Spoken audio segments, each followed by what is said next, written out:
Hello friends, welcome back to Kiran's kitchen. ఈరోజు మన కిచెన్లో బెండకాయ పులుసు ఎలా చేసుకోవాలో చూద్దాం. మీరు ఎప్పుడు చేసుకునే ఫ్రై అండ్ కర్రీ లాగా కాకుండా ఒక్కసారి ఇలా పులుసు ట్రై చేసి చూడండి. ఇది ఎంతో టేస్టీగా ఉంటుంది. ఇది రైస్లోకి కానీ లేదా చపాతీలోకి కానీ చాలా బాగుంటుంది.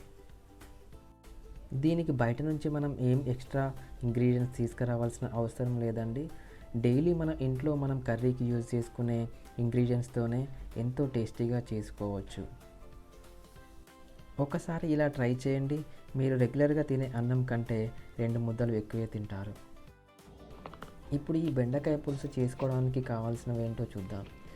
దీనికోసం ఒక 1/2 kg బెండకాయలు, అలాగే 2 చిన్న సైజ్ టమాటాలు, దీంతోపాటు ఒక చిన్న నిమ్మకాయ సైజ్ అంత చింతపండు తీసుకోవాలి. ఈ చింతపండుని 2 సార్లు వాటర్లో బాగా వాష్ చేసి తర్వాత ఈ బెండకాయల్ని వాటర్లో 1-2 సార్లు బాగా వాష్ చేసి ఆ తర్వాత ఏదైనా ఒక క్లాత్తో దాన్ని తుడిచేసి ఇలా ఈ వీడియోలో చూపిస్తున్న విధంగా మరీ చిన్నగా కాకుండా మరీ పెద్ద ముక్కలుగా కాకుండా ఇలా కట్ చేసి తీసుకోండి. మరీ చిన్నగా అయితే పులుసులో అంత బాగోవండి. సో ఈ సైజులో అయితే పర్ఫెక్ట్గా సరిపోతాయి బెండకాయ పులుసుకి. ఇప్పుడు స్టవ్ ఆన్ చేసి స్టవ్ పైన ప్యాన్ పెట్టుకొని అందులో 1 టేబుల్ స్పూన్ ఆయిల్ వేసుకోవాలి. ఈ ఆయిల్ కొంచెం వేడయ్యాక ఇందులో మనం ఇందాక కట్ చేసి పెట్టుకున్న బెండకాయ ముక్కల్ని ఇందులో వేసి ఒక 5 మినిట్స్ ఫ్రై చేయాలి. సో కర్రీ చేసుకునే ముందు ఇలా ఫ్రై చేయడం వల్ల బెండకాయ పులుసులోని ముక్కలు మనం తింటున్నప్పుడు జిగురుగా ఉండకుండా ఉంటాయి. ఈ టెక్నిక్ ఖచ్చితంగా ఫాలో అవ్వండి, అప్పుడు టేస్ట్ చాలా బాగుంటుంది. వీటిని మూత పెట్టకుండానే ఒక 5 మినిట్స్ ఫ్రై చేస్తే కొద్దిగా కలర్ చేంజ్ అయినట్టు అనిపిస్తుందండి. ఆ టైంలో వీటిని ఈ బౌల్ నుంచి తీసుకొని సపరేట్ ప్లేట్లో వేసుకోవాలి.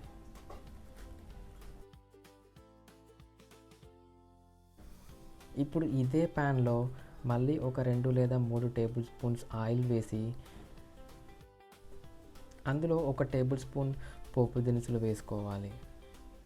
దీని తర్వాత 1 టేబుల్ స్పూన్ జీలకర్ర వేసుకోవాలి. ఈ జీలకర్ర ఫ్రై అయిన తర్వాత ఇందులో 1 లేదా 2 చిన్న ఆనియన్స్ని చిన్న చిన్న ముక్కలుగా కట్ చేసి ఇందులో వేసుకోవాలి. ఇందులోనే కొద్దిగా కరివేపాకు కూడా వేసుకొని మళ్ళీ కాసేపు ఫ్రై చేసుకోవాలి. ఈ ఆనియన్స్ కాస్త గోల్డెన్ కలర్లోకి మారిన తర్వాత ఇందులో 2 చిన్న సైజ్ టమాటాలని చిన్న చిన్న ముక్కలుగా కట్ చేసి ఈ ఆయిల్లోనే వేసుకోండి. ఈ టమాటాలని కొద్దిగా ఫ్రై చేయాలండి.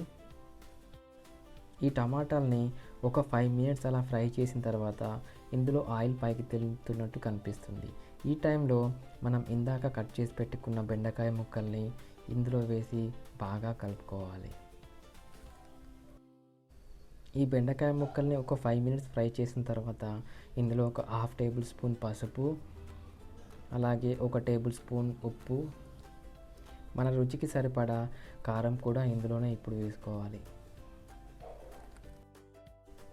కారం వేసిన తర్వాత 1 టేబుల్ స్పూన్ అల్లం వెల్లుల్లి పేస్ట్ను కూడా ఇందులో వేసి ఈ మొత్తం మిశ్రమాన్ని ఒకసారి బాగా కలుపుకోవాలి. ఇప్పుడు వేసిన అల్లం వెల్లుల్లి పేస్ట్ని పచ్చివాసన పోయేంత వరకు ఒక 5 మినిట్స్ అలా మూత పెట్టుకోకుండా ఫ్రై చేయండి. ఆ తర్వాత మూత పెట్టి ఒక 5 to 10 మినిట్స్ అలా ఉడకనివ్వండి. మధ్య మధ్యలో మూత తీస్తూ 1-2 సార్లు కలపండి. బెండకాయ ముక్కలు ఆయిల్లో కాస్త ఫ్రై అయిన తర్వాత ఇందులో మనం ఇందాక వాటర్లో నానబెట్టి పెట్టుకున్న చింతపండుని బాగా పిసికి ఇందులో ఆ రసాన్ని వేయండి. చింతపండు రసం వేసిన తర్వాత మీకు ఆ పులుసు సరిపోకపోతే ఇందులో ఎక్స్ట్రా మనం వాటర్ని కూడా యాడ్ చేసుకోవచ్చు. ఇక్కడ నేనైతే ఒక 1/2 లీటర్ వరకు వాటర్ని యాడ్ చేస్తున్నాను. చింతపండు రసం అండ్ వాటర్ యాడ్ చేశాక ఈ మొత్తం మిశ్రమాన్ని మూత పెట్టి ఒక 5 మినిట్స్ అలా ఉడికించండి. ఆ తర్వాత ఇందులో 1 టేబుల్ స్పూన్ ధనియాల పౌడర్ని అలాగే ఒక చిన్న టేబుల్ స్పూన్ గరం మసాలాని వేసుకోండి. ఇంకా చివరిలో కొద్దిగా కొత్తిమీర వేసి స్టవ్ ఆఫ్ చేసుకోవడమే. అంతే అండి, ఎంతో సింపుల్గా ఉండే బెండకాయ పులుసు రెడీ అయిపోయింది. మీరు కూడా ఈ రెసిపీని మీ ఇంట్లో ట్రై చేసి ఎలా వచ్చిందో కింద కామెంట్లో చెప్పండి.